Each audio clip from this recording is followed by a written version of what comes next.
Welcome to the Wolfkeeper, a show that's just about everything that you could maybe think about, everything that you can feel that's inside of your heart. What I need for you to do right now is spend the next hour relaxing. Just stop your day before you go into 12 o'clock. And I just want y'all to close your minds, open your hearts, and relax and go on this journey with me. It's a beautiful place that you're about to go, because I want to make you feel, I want to just open you up and think about some things you never really thought about. Right now, the Wolfkeeper. Come on. Good morning, y'all. Come on. It's the Wolfkeeper show. Get ready. Come on, let's go. Yeah. Woo. Yeah. It's the Wolfkeeper show. Your boy, Toriano, Sanzone. Yeah. Chanelly Nell. My boy Tyrone Scott somewhere rocking the Doogie Dogs. Denzel's in his house. Shacky Shack. And for all the people out there that love us, we love you back. Thank you all. Get ready for an amazing show with the Wolfkeeper. Get ready. Here we go.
What's up, Dana Humphrey? How you doing? Pretty good. How's it going? Oh, Happy Thursday. happy freaking Thursday. It's going to be a perfect day. I mean, you've done so much. I mean, you are the pet lady. I'm bragging right now. I thought that I knew a lot of phenomenal people, and I do. But you truly are the one-upper person.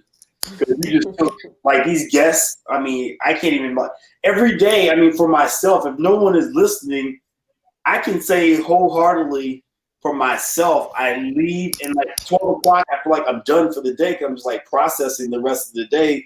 How did you just develop this amazing, I want to hear everything. Let's start in San Diego and bring me up to current date. All right, you want the fast track Dana life story? Yeah. All right, so I'm from California Bay Area. I went to San Diego State. I was getting a degree in public relations, and my parents were moving to Thailand. So our family pug, Winston, moved in with me. So Winston, senior pug, he's like 12 years old, moved to San Diego to come live with me. And so my first job out of college was at Muttropolis, and I was doing all the PR and marketing. It's a pet boutique in Southern California. Okay. So I got to bring Winston to work with me. It was like this awesome little town called Solana Beach. It's like a little 1 mile town in North San Diego. There's a dog beach, a dog park. Like there's like a few galleries and a few restaurants. All dog, everything's dog friendly. I mean, 100% dog friendly. Okay. And so when I moved to New York, and then I quit and I moved to New York, and everyone's like, "Oh yeah, New York's so dog friendly." And I got here and I was like, "What?" Like, I mean, sure, but right. You know, where I'm from, the dogs like get to do everything. So it's a little bit of a new reality, you know, where here in New York, dogs, you know, they have a good life, but they live on wee wee pads. They, you know, their walks are mainly cement. It's not Cali style.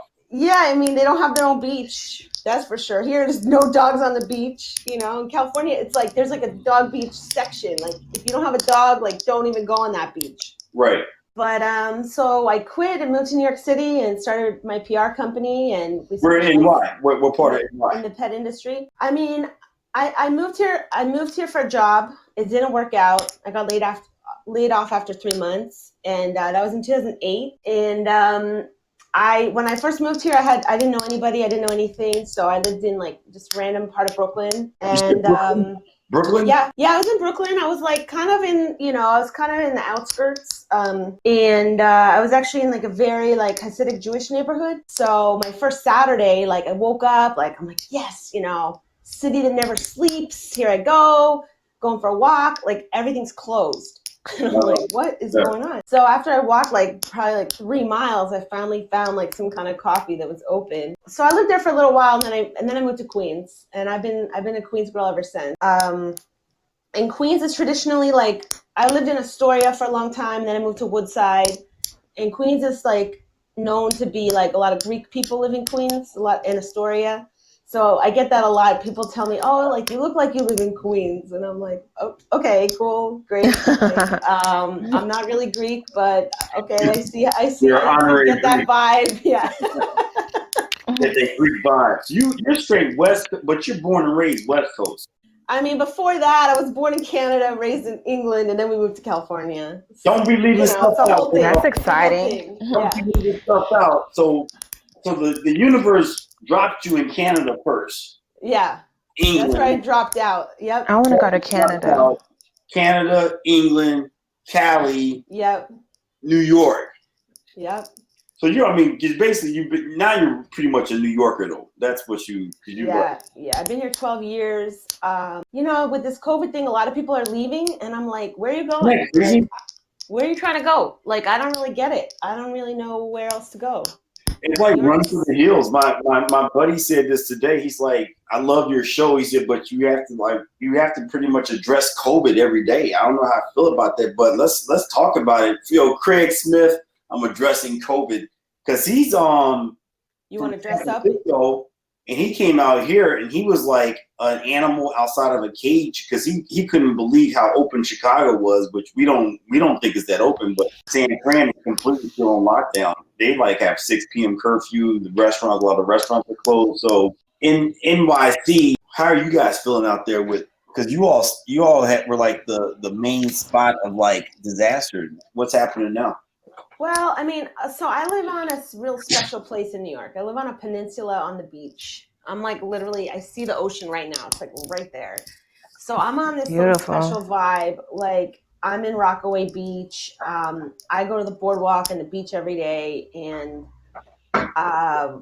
you know, it's out. I mainly spend my time outside, so everyone's social distancing. It's pretty like laid back, but I did go to Manhattan a couple weeks ago, and it was pretty intense. Yeah. When you say intense, what do you mean by that? I took the ferry. So where I live, there's a ferry that goes right to Wall Street, and so I walked from Wall Street like up to Canal Street, and it's basically through like all the city buildings, so like City Hall and all that stuff. And that's where there had been a lot of Black Lives Matter protesting and riots, and there's a lot of hate. Like there's a lot of hate graffiti out. It's like I love graffiti. I'm a fan. Like I'm all about it. That's crazy. There's a lot of the like historical buildings and landmark buildings have just been like scribbled on, and it was pretty sad. Isn't that crazy the amount of hate that's happening right now? I mean, that's like I told you. I promised we're gonna talk about some politics. Let's jump right into the politics because, like, right now, I just was so just shocked of as many hurtful memes there are out there. Like a person I respect had BLM, burglars, looters, and murderers. And like he had that all in his, and this is someone that like works at City Hall that I respect. It's like someone I've gone out to dinner with and hung out with. I would consider a friend. Like we can't even be buddies right now. Let me ask you the same question that we asked Belkis yesterday, because you are social. I mean, you're a marketing beast animal. What can people do like right now with the whole when they're seeing like these hateful things on their social media? Is it time to just start deleting people? Do you just let them be? Do you like cut them off? Do you block them? Honestly, I think it's time for like radical acceptance and radical love. Like, how can you, so someone posts something you don't like or you don't agree with or that triggers you in some way. Right. How can you like, instead of going into your own story of like, oh, well, that's not cool. How can you maybe have some compassion for that person and see maybe what it might be like to be in their shoes or what it's like to have their perspective. It's like. But isn't that super hard though, Dana? I mean, to like radical, can you do that? Well, Chanel, I know you were about all that radical. Chanel's the nicest. I know my question is always so simple. Like, why do people like? What's the reason behind all of the hate? Like, it's so easier to love. I don't get it. That's beautiful. That it's for a lot of people. I think it's not easier. It's maybe not the easiest choice, And everybody always looks at me like, "Oh, you're so nice," and I always give people the benefit of the doubt, and people take advantage of that, and it's just like, but why do people want to hate? I don't get it. So Dana, are you on the Michelle Obama road as far as when they go low, we go high? Is that what you're saying? I mean, yes, and it starts with yourself. It starts with yourself. You have to like really love all that parts of yourself. It's like any part of yourself that is still in the shadow, that's what you're judging in the other person. So, yeah, go hard. I mean, and it's like it's not about being nice. Like I love Oprah says like I'm not nice. Like she's awesome. She's fucking rad. Like Oprah's not nice though. Like it's not about being nice. It's like having space for all things. Yeah. Just like being considerate and just not selfish. Well, there's definitely, I mean, that's something that's happening last week in Chicago, last Sunday, they were rioting and looting. A guy was shot on the south side by a cop. He wasn't killed, surprisingly. And that erupted into people going down and protesting. The thing too that a lot of people are saying that they're associating protesting with black people that are protesting when it's really just upset people in general, or people that are opportunists, or people that are paid agitators. That is a real thing. People that are paid to go out there and do that. Follow the bricks. Right, follow the bricks. But I mean, with that, people are definitely making decisions as far as like who they're upset with and who they're not. And so there's a lot of just my philosophy on it is like always at the be the bigger person, because I teach security and self-defense, so you got to know when to walk away, period. To initiate complete protection of oneself because of what someone has physically done to you. It's not going to look pretty. But other than that, as long as you don't touch me, you can say whatever you want to say all day. But would you agree, Dana, though? I mean, like, that's an art in itself. And I'm asking you now, I'm jumping into just like travel because people do crazy ass things, especially when you're in New York. I used to live in Park Slope, Brooklyn. You know, there's baby strollers and Labradors. Sometimes, you know, people get agitated. Like I was talking to you last week. I know what it means to be hot in New York. When you're hot in New York, when it's 100 degrees, people get agitated. And obviously, we're going to see some more hot days. So if it's hot in New York, someone's saying some crazy ass shit like, "Oh, fuck you, you liberal, blah blah blah blah blah. You got a mask on. I hate you." For sure. What do you do? What do you do in that instance if you're Dana Humphrey? You know, it's like there's lots of things that, you know, in my mind that sound good of what to do. Like on it, to be honest, like I had a fight with my father yesterday. It's like he was attacking me. I felt attacked and I attacked back.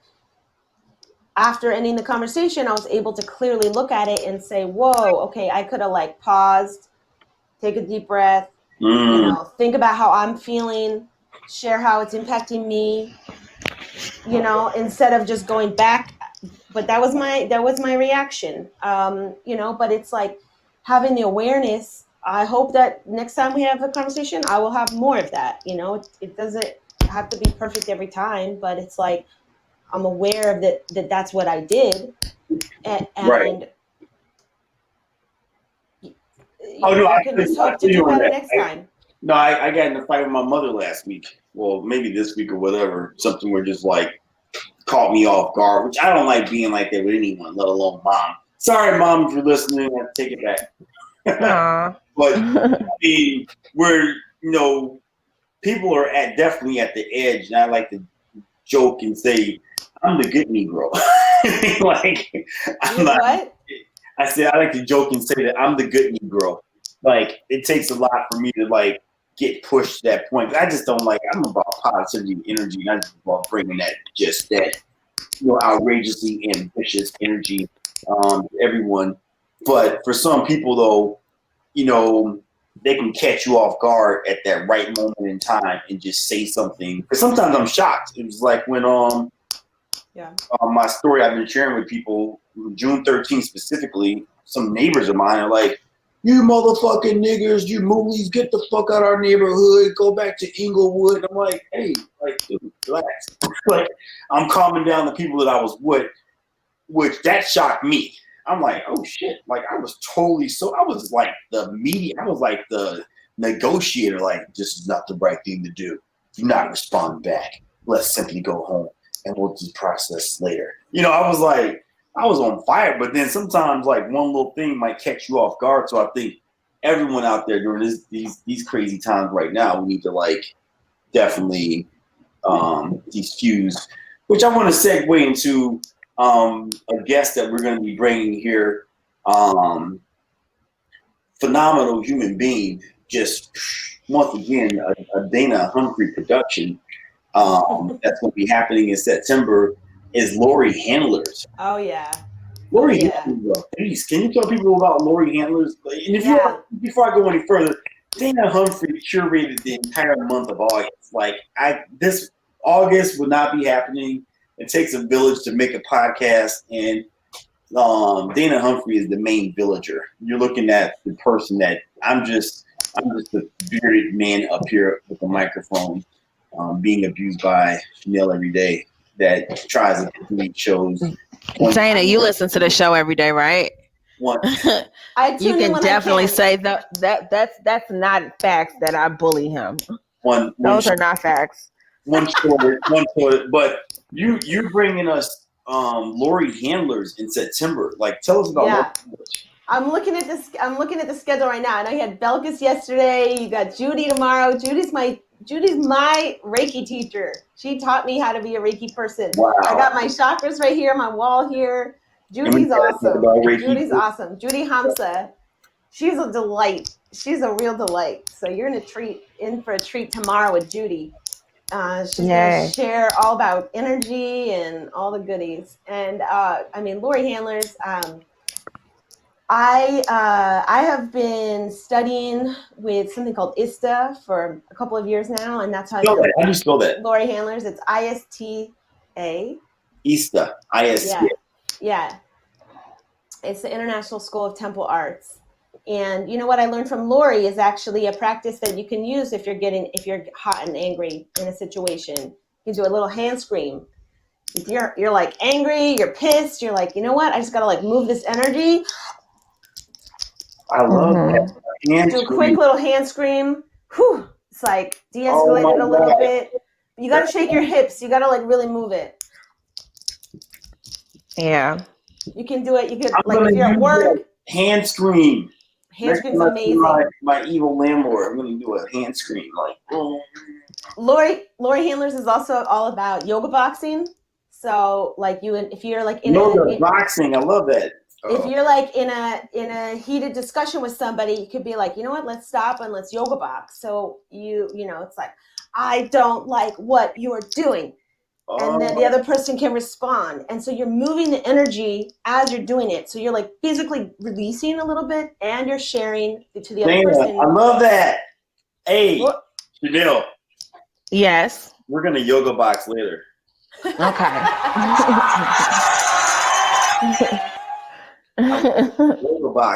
Yoga boxing and hand screaming. I learn something new every day. I can't wait to use that. Next time someone gets me mad, I'm gonna go. I don't know how well it's gonna work in the hood at first, but I'm looking to test it out. Yeah. Yeah, they may take it to another level. Some people like to use a pillow. I don't really. I just do like the silent scream. I don't really, I used to talk too much, and so I lost my voice. So I don't like scream that much anymore. So I like the silent version. But Lori Handlers is amazing. She's like sex and happiness coach. She has a podcast. She does all kinds of workshops. She has a sexpert workshop right now that she's doing with Brianna, which I'm signed up for. Lori also does Tantra meets BDSM with Omra Pani. I mean, she's just like all over the place. She's out of Arizona, but she's on Zoom and does workshops all around the world. Because you and I, Dana, were talking earlier about I think that a lot of the issues of the world are sex related. So when I think of like our presidential candidates, like they both have like sex ties going on, Trump saying grab him in the coochie, and like Jeffrey, what's his name, Epstein, and that whole weirdness, and then you got Biden and his whole little weirdness and these little memes of him hanging out with kids. So like all this and you got Billy Clinton, like all throughout history you've seen from Marilyn Monroe and the Kennedys, there's always this sexual tension and stuff that's like going on. How do you feel? Like, are most of the problems? Am I alone in that theory? I mean, we exist because of sex. So sex, power, and money is like sex, power, and money. You want to talk about people in power? Sure, of course there's going to be something about sex with them. Like they go together. So I mean, yeah, it's like our life force energy. So how you want to use it? I mean. Mm-hmm. No, that's powerful what you said. And our culture has, and our culture has a lot of shame and blame around it, right? That's the piece where it's like what's happening is like the shame and blame around people's preferences or desires or things that they've actually done or whatever. Which brings me to another question that Chanel is always, because I'm basically also Chanel's counselor, personal life coach, and she's always asking about during the days of COVID, how do you sex in COVID? I mean, because a lot of people have been quarantining properly since March, and some people just have not gotten it on. So like, how are people? What do you see? What's that gonna do? Because one night stands might be somewhat eliminated because there's no more hanging out in the bar till 11 p.m. and then that person accidentally. I mean, these are things that I've heard about that have happened, but that person, sure you're not one of those persons? That person, or just let's go out on a date to dinner. What's happening with sex during the days of COVID? We're not even a year old in this. What do you see? What's going to happen? I don't know. That's a good question. But But yeah, I mean, definitely the bar culture is definitely changing. Now it's like curb parties. I mean, not even like around here, like the bars are open, but they're giving you like a Capri Sun thing to take away. So there's no gathering, right? There's no hanging out. I know a lot of my friends are on a lot of apps right now.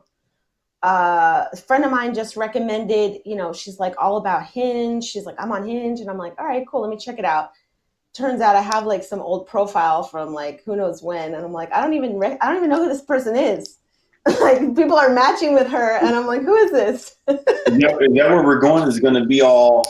Wait, Tara G says sexual tension comes from trying to control other sexual needs, and it can't be done. And now Pornhub and cheese toast. That's Pornhub's the future of dating. Is that going to be the future? Digital dating in Pornhub? Is that where we're at? Yeah, I mean, I'm sure Pornhub is like a good stock to buy right now. They're probably making some money. Yeah, that's a good stock to get right now. No, I think people insider trading secrets. Yeah, that would be interesting to see, like the stats of like if Tinder, like how many new accounts have been populated. So there's a new dating app that launched this week. The girls who started Dig Dates, which is dating for your dog, Lee and Casey, they're sisters. They just launched Tabby Dates this week. Dating for your dogs. Now it's dating. Hey, Tammy, there you go. Your cat. You can dating with your cat. Tabby Dates. Tabby Dates. So how does that work? It's like Tinder or Hinge or whatever. It's just like go download the Bring app your dog. and put a picture of you and your cat. Oh. It's like to meet other cat lovers, meet other dog lovers. Mm. Oh, so you're using the animal as the buffer as the bait. It's the bait. Yeah, pretty much. That's the thing. I know you're downloading that app as we speak right now. You know what? There's another one. Get to the man. There's another one called Sexy Beast. I just saw a friend of mine is getting married. They met. Actually, two clients of mine met here in April, and now they're getting married next month. We've been making fun that we are connecting people. If you get married during COVID, I'm like, you are truly in love. I hope. I guess. Mm-hmm. But that's I can't even imagine planning a wedding during COVID right now. Yeah, that's like love, like the test of times. A friend of mine was supposed to get married in May, and they just rebooked the date for September 20th for a virtual wedding. Virtual weddings. That's what we're talking about. I want to. You said something earlier, and a thing that you and I have so much in common. I'm claiming you as my twin flame. We have so much. One thing we definitely have in common is Black Rock City. Oh, yeah. And for you all that don't know, Black Rock City is a place where a whole bunch of people that are somewhat out of their mind, about 80,000, go to for 12 days with no phone, no access to the real world. You have to bring your own. So they have a thing saying radical self-reliance. You don't really know what that means till you get out there. And part of what that means is that if you didn't bring your own water or arrange for your own water, you can die because you're in the middle of an alkaline desert. You don't really know what alkaline deserts mean until you realize that the stuff we call dust is the sand is so thin, it's so fine, it gets into the crevices of you can't just wash it off. But it also too is dehydrating your body. like who does that? Who goes in the middle of a desert for 12 days to find themselves in this? Damn, Humphrey and Toriano. The pet lady and the Wolfkeeper, and there's no pets allowed. That's the only rule. That's really the only rules. No pets allowed. And they say radical self-expression, radical self-reliance. What else?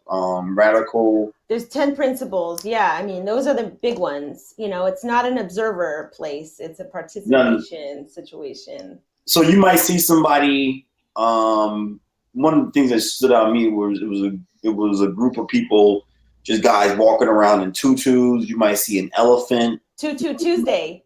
Tutu Tuesday. Yeah. Did you have a tutu? I did not have a tutu. Oh man, too bad you didn't know about my camp. I have a box of tutus. I got rainbow, I got lights, I got blue, I got spark, I got robot. I have a robot tutu.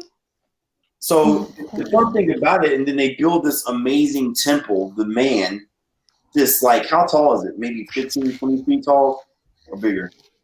Every year, they is a different artist that designs the man and designs the temple. So it gets approved, and so it's different sizes and shapes and layouts and stuff. It's not small though. But it's big. Everybody can see it. It's about at least 2 stories. Sure.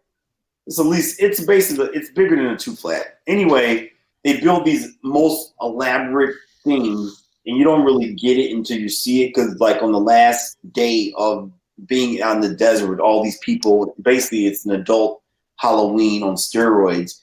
And everyone's out there. There's babies out there. There's kids are invited. Yeah, kids are invited. Everyone's out there.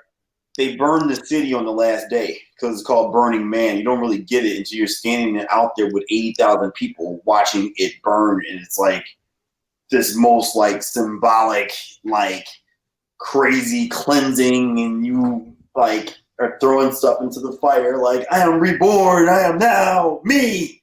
And I just think that there's such a huge correlation between Burning Man and COVID. Like, I feel like everyone is like in this new Burning Man, because it's like it started in Minneapolis. When you look at some of the images of the things that were on fire in Minneapolis, it looked like Burning Man, especially like the Target. It was some big building they set on fire. I think it was a Target that was on complete fire. But like right now, and what made me think of this story is because you said, when I asked you, what do we do? I didn't write that one note down, but you said, when I asked you, what do you do if someone is going nuts on you? You said, hey, just that's their self-expression to us. You know, it's not necessarily right, not necessarily positive, but if that's how they're feeling about the situation, cool, because Burning Man is about radical self-expression.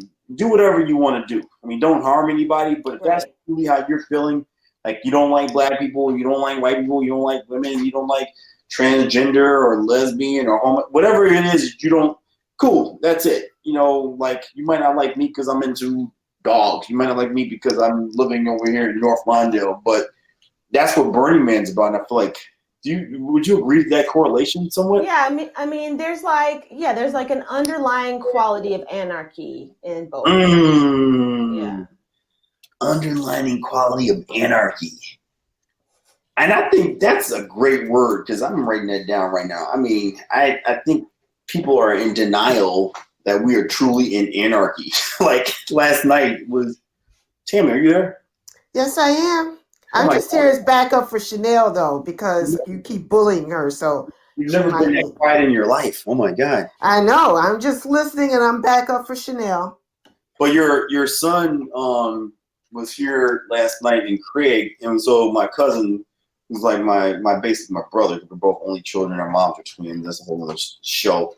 But he was here last night. My friend Dana, he's lying. He has a sister, and my son has a sister. So he's just lying.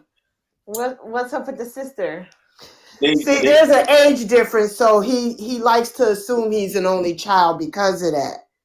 Well, I mean, I was 22 years old when they both got pregnant again, when they decided to have. No, that's not what happened at all. I was driving to a club in Minneapolis. Let's not get sidetracked, but that's not what happened. First of all, there's only 18 years difference between you and your sister. There's 13 between my son and my daughter. So let's start with there. But anyway, don't get sidetracked. We digress. But anyway. How are you, Dana? It's nice to meet you over the phone. I'm good. Yeah, how are you doing? Yeah.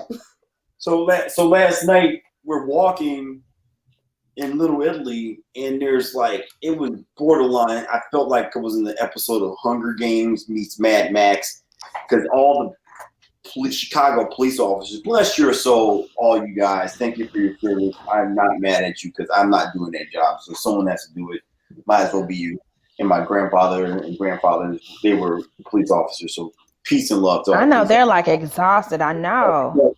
They were out They had last to night. give up their off days. Like, Well, I'm not. I don't feel bad about that because Chicago has the highest overtime in the country, so I'm not there getting. but paid. what if they've been working for so long and then They're like getting they paid. really would?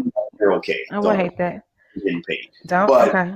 the thing that I was tripping on was that it's full out riot here in the middle of like the day, which was just surreal when you see them up close. Even for me, you see it on TV, you've seen it in the '60s, but you don't really get the magnitude until you see the helmet with the shield and the billy club in the hand. And it's probably in my little area of Little Italy, which obviously you all, Tammy and everyone knows, Tammy and Chanel, you all know. There's about 40 of them over here. I mean, so you see that, which I'm bringing that to is that,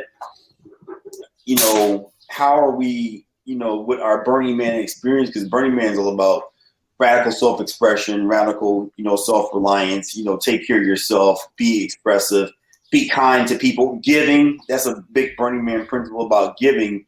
But then how are we supposed to give in the middle of like seeing like some riot gear Chicago police officers with scary billy clubs, like just walking around? Because we're in a police state. To me, that affirmed my philosophy that we are. Oh, that's where I was going with that. That tangent has a relevance because you said anarchy, the low pseudo anarchy that we're in. I mean, yeah. So in that, I don't know, like. Dana's like, yeah. I'm like very happy to be in New York where we don't have that, but I am about to go to Portland, Oregon in a couple of weeks to visit my sister, and I know that there's a similar vibe going on over there. And so yeah, how can you apply the principles of Burning Man to your life every day? I mean, it's like the best way to live, I think. If if that is so in that situation, what do you need to do to take care of yourself? Do you need to leave? Do you need to go home? Do you need to like tell your friends like I'm not comfortable with this police day going on? Do you need to like I don't know what the best way to handle that is. I think it's different for everybody. Yeah. Do you need to move? Do you need to bounce? I mean, but also you mentioned Mad Max. That's like dogs meet Burning Man right there.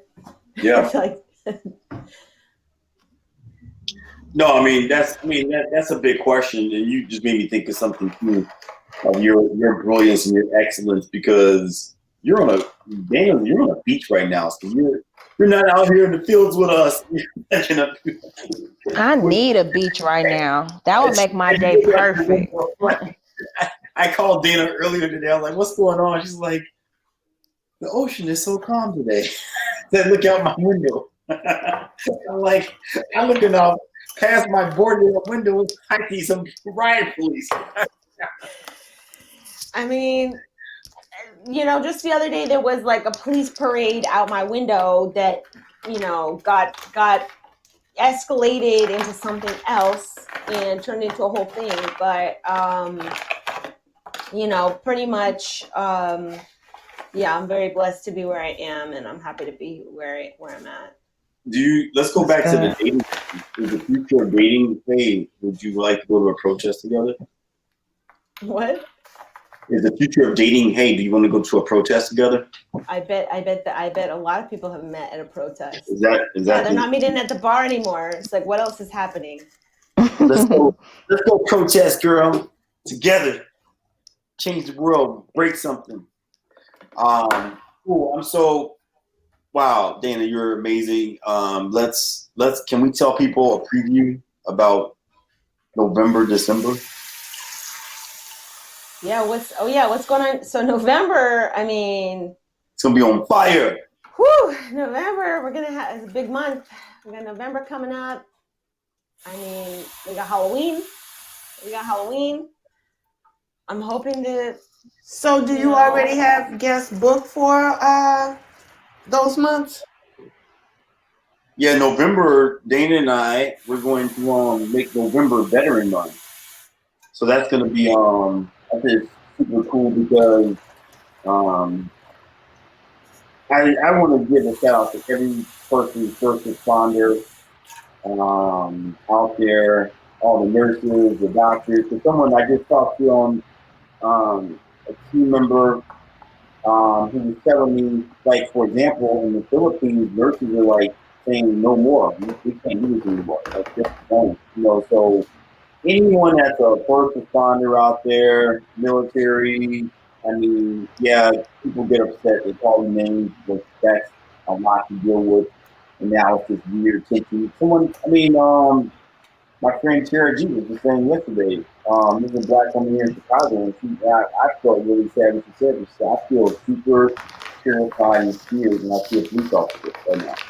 And I don't think anyone should feel terrified and scared, and no one wants to be the person making someone feel terrified and scared. It's reciprocal energy. Um, so that's we need to fix that, but that would be definitely super amazing. For the month of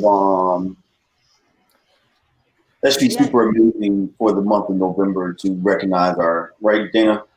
Yeah, I mean, you got the election, you got Veterans Day, you got first responders. It's a beautiful time to just like celebrate those who have been, diligently working day after day this whole year, with all kinds of masks on, all kinds of suits on, all kinds of gear day after day for, whatever form of protection they're trying to offer.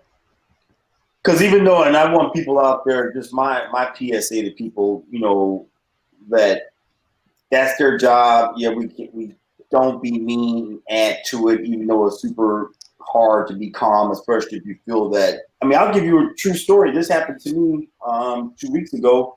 Maybe it was 3 weeks ago at the max, but I got pulled over for I'm in my little car, my little sports car, and sheriff pulls me over, and and I was having a bad day already, so I wasn't even calm and cool by any means at all. And I'm concealed carry, so this is like, dude, and it wasn't even a dude; it was a dudette. I'm like, please don't pull me out of this car, because they're supposed to it will become a huge ordeal. Yeah. But as soon as she got to the car, she's like, I'm like, is it a problem? She's like, I thought you needed assistance. I'm just like, dude, don't even. I'm not trying to do all that shit right now. You mean physical assistance? What made her think what you kind needed of assistance? Yes. Assistance, she's assuming roadside assistance. I don't know what. I mean, I'm a black man in a BMW, so it's like that's just a thing in itself. So it's just like. No, I know, but I mean, did she indicate what type of assistance she was referring to? No. Because I didn't know if you looked like you were having a stroke and she thought you needed medical assistance, or she thought your tire was. No. Yeah, I was just wondering, what made her conclude that you needed assistance, or why she thought that. I'm in my car. I'm driving a sports car that has BMW on it. So she basically just gave that as an excuse to pull you over, you're saying? Correct. So I gave her my license, and she's walking to her car. But I'm at being concealed carry. You're supposed to say, "Hey, no, I'm concealed carry." I did not. I just wasn't even trying to.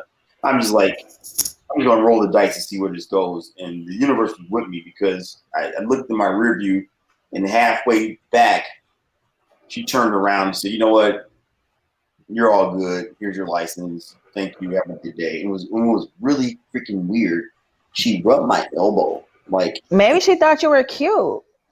Nah, I don't think it was. Maybe she was flirting. Give you some assistance. I think it was. Right. Nah, I know what that means. So I think she would have taken it a step further if that was her goal. So I'm not sure what was going on with that. Nah, I think it was just. No, I mean, that's a real. I mean, I remember one time when I lived in Jefferson Park, and Tico Kakilia, this beautiful woman from Georgia, part of Russia, Georgia. We're in the car. I want to go to Georgia so much. Oh, me too. Yes, that's if I do ever move, that's where I'm going to move to. But Police pulled over, and this one was blatant because he pulled me over and he looked past me, looked at her, and says, "Are you okay? You want to be here?" And she's looking at him like, "What the fuck? Like, what do you mean, bro? I want to?" She's like, "Yeah." And then he turns back to me like, "License and registration." Like, well, you say one goddamn thing, you're pulling you out of this car. So I mean, and that unfortunately, I've been in the car with white women, that has unfortunately happened. At least that specific situation, almost like it's a playbook, has happened like 3 times. So I'm saying my plea to people that, you know, I'm going to go back to what Dana said on my notes here. I'm taking notes with my little doggy. Do the hand screen, right? Right? don't little react. hand scream. You can even let them know. You know what? I'm just gonna do a quick hand scream. I'm gonna do a quick hand scream, right? Can I ask the police officer if he wants a yoga box? That's, you could definitely ask them to do that. That's a better question for Lori. See if she's ever asked a police officer to yoga box with her. Yoga box. So what do you do? What do you do to keep yourself cool, calm, and collected? I mean, I personally, thank you for that question. I try to run scenarios through my head. You guys can go to my website, wolfkeeperu.com, and I have reentry shot classes where basically it's de-escalation. Because another example that a story that a friend of mine told me that happened to him, where he wanted me to help him with his gym, because another jail was 2 guys in the locker room. The one guy's like, "Put your fucking mask on." He's like, "I'm not fucking putting my mask on. You're fucking put your mask on, I'm gonna hit you in the face." And then he's like, "Fuck you." And then they're like fighting in this locker room. And I've been hearing more and more of these stories of like these locker room fights over masks. So I try to run as many different scenarios in my head. Like my mentor, John Farnham, who's one of the best self-defense instructors in the world. You can go to his website, John Farnham, Farham, and he's all about have a plan for everything. So what if someone says something and assaults you in the bank? What if someone assaults you in the street? So I've been trained to run scenarios in my head so that I'm not caught off guard. That's why I'm sometimes upset with myself if there's something actually that catches me off guard. But I try my best. And there's not too many things. I mean, recently I've been seeing a lot of just like complete craziness. And sometimes it's the subtle things that catch me off guard. Like last night, with people knowing like I've never seen police in riot here. That was like, oh shit! Like, yeah, something can go wrong because you don't like. All right, where do I walk? I mean, like it's just this weird energy that our world is in right now. So. Yeah. I just really hope that people can swing and yoga box and be good. And then almost it's like you can't take it personal, the way that people think. Like I look at it as a disease, or I don't know, like they're just disabled or something. Because it's like you're picking on me. I remember when I was taking my I used to call her my godmom. She's like 80 years old, and she we were at the hospital Northwestern, and there's a table full of masks. And we went over there, to get them, not knowing that they were for employees only. There were no signs or anything. So the lady, I don't know, she worked there. She chases us and like, those aren't for you. And I'm like, oh, I'm sorry. And she's just like, we need those back. So you're going to take these masks that I've already put my hands on because you don't want us to have them. Like, how are we supposed to know? And they're right there by the entry door, or they're not for you. And she was just so upset. So I'm like, and then I'm like, okay, fine.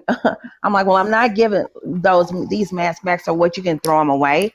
And she was like, well, next time, stop stealing masks. Oh, okay. Well, you know what? You have a better day. And I'm like, with an older, like she's 80 years old, like I'm really stealing masks here, and you guys have like almost over 100 of them sitting on the counter. What difference does it make? Chanel, so yeah, Don't take it personal. Have a better day, lady. And I'm going to carry you on with mine. And some people just don't have any people skills at all. So they don't know how to actually even approach a person. And they create unnecessary conflict just because they're just, lacking people skills in general. Mm-hmm. Yeah. Yeah, like what's wrong with you? It makes me think of the 4 agreements. Are you guys familiar with the 4 agreements? No. It's don't take it personally. Always do your best. Don't make assumptions and be impeccable with your word.